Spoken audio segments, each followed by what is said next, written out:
Thank you very much, Dan. I want to start off with a little bit of history. In a letter written by Isaac Newton to his rival Robert Hooke, dated February 5th, 1676, Newton declared that, "If I have seen further, it is by standing on ye shoulders of giants. I would not be standing here today if it were not for the shoulders of the giants in my life." My first giant was only 5'2", and her name was Kay. She's my deceased wife. She was my mentor, my counselor,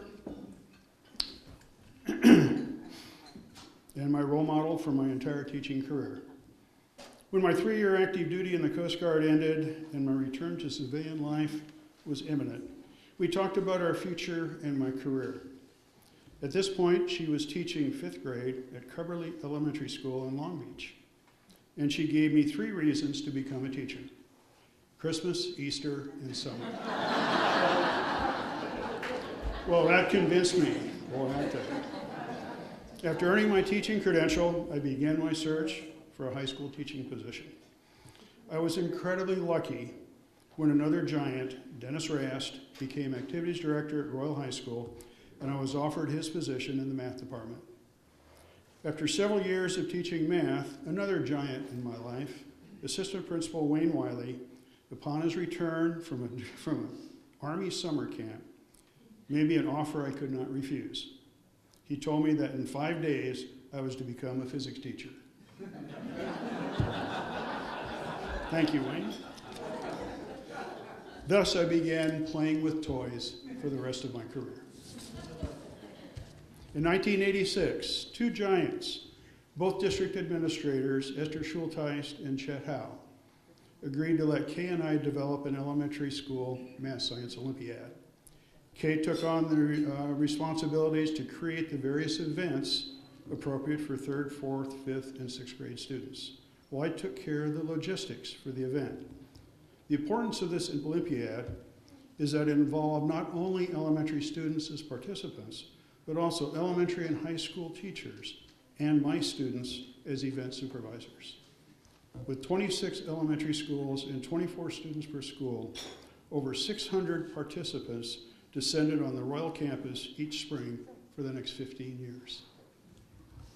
For Kay and I, teaching had many rewards. We knew we would never be rich, but we would never be poor. And we had something that other professions did not. We had time.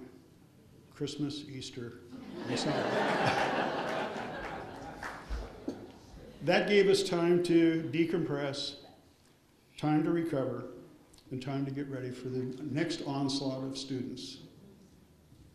Many of the rewards of teaching are intangible because they are based on the future accomplishments of our students. I know I did something right when I look at the current roster of the faculty at Royal High School and see the names of several former students. In 1997, I received a copy of a PhD thesis in astrophysics from former student Gino Thomas. I read the thesis, and it's titled Evolutions of Cataclysmic Variable Stars. And I was not confused until I got to page 2.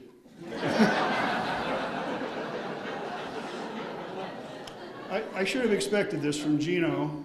Okay. As I was being evaluated in an AP Calculus class, Gino, sitting next to the principal in the back row, raised his hand, and that was a scary thing when he raised his hand, and stated that he knew an easier way to do the problem I was presenting. And of course, he was right. Many of the faculty bonded into a family that made teaching at Royal High School an incredible experience. Outside the classroom, we went to Friday night dinners, followed by football games, and officiated at cross-country meets and track meets, and we attended performing arts shows together. We believed it was very important to attend any event that involved our students. Teaching the content of AP Calculus and AP Physics was very critical, but I wanted the students to learn to think outside the box. Every few years, I would challenge the AP students to get 5 tires over our flagpole. There were several rules they had to follow. strictly obey, actually. Their feet could not leave the ground. They could not destroy anything, and so on. At 3 a.m. one night, the phone rang. I answered the phone, and the voice said, "The tires have landed." When I got back to Royal the next morning, there were indeed 5 tires over the flagpole, and the flag was flying. They had met all the requirements. However, I had to add an extra requirement for the next group. They had to obtain the tires legally. They backed their car up to a tire store, opened the trunk, threw 5 tires in, and took off. Okay.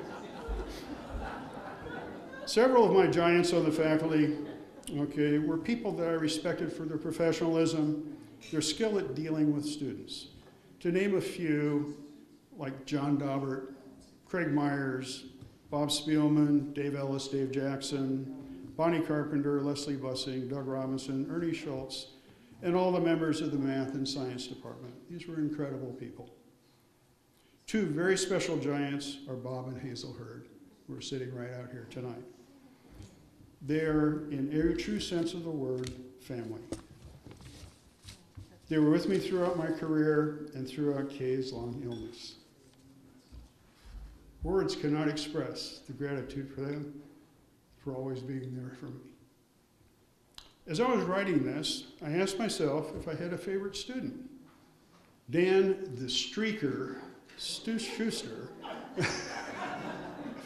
came to mind. There's a lot of stories with that one. But my favorite student turned out to be my daughter, Christy, sitting right over there.